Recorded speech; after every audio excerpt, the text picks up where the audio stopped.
ISROയിൽ അസാധാരണ പ്രതിസന്ധി. മുതിർന്ന ശാസ്ത്രജ്ഞർ കൂട്ടമായി ഏജൻസി വിട്ട് സ്വകാര്യ കമ്പനികളിലേക്ക് ചേക്കേറും. സ്വകാര്യ മേഖലകളിലുള്ള അവസരങ്ങളിലെ കുതിച്ചാട്ടമാണ് ISROയിലെ ഈ കൊഴിഞ്ഞുപോക്കിന് കാരണം.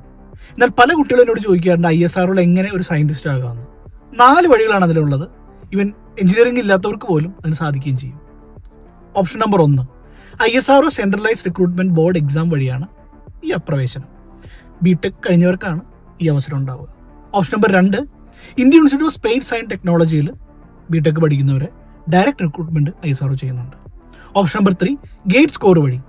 ബിടെക് കഴിഞ്ഞിട്ട് നമ്മൾ എഴുതുന്ന എക്സാമാണ് graduate aptitude test in engineering. GATE score വഴി ISRO റിക്രൂട്ട് ചെയ്യാറുണ്ട്. ഓപ്ഷൻ നമ്പർ 4, BSc MSc പഠിച്ചവർക്ക് ജൂനിയർ റിസർച്ച് ഫെല്ലോ ആയിട്ട് ISRO ലബോറട്ടറികളിൽ ജോയിൻ ചെയ്യാം. ഇതല്ലെങ്കിൽ BSc MSc PhD ഉള്ളവർക്കും പ്യുവർ സയൻസിൽ PhD ഉള്ളവർക്കും ISROയിൽ സയന്റിസ്റ്റായിട്ട് ജോയിൻ ചെയ്യാൻ പറ്റും. ഈ 4 വഴികളിലൂടെ നിങ്ങൾക്ക് ISROയിൽ എത്താം. കൂടുതൽ വിവരങ്ങളൊക്കെ ആയിട്ട് ഞങ്ങളെ കണക്ട് ചെയ്യാം.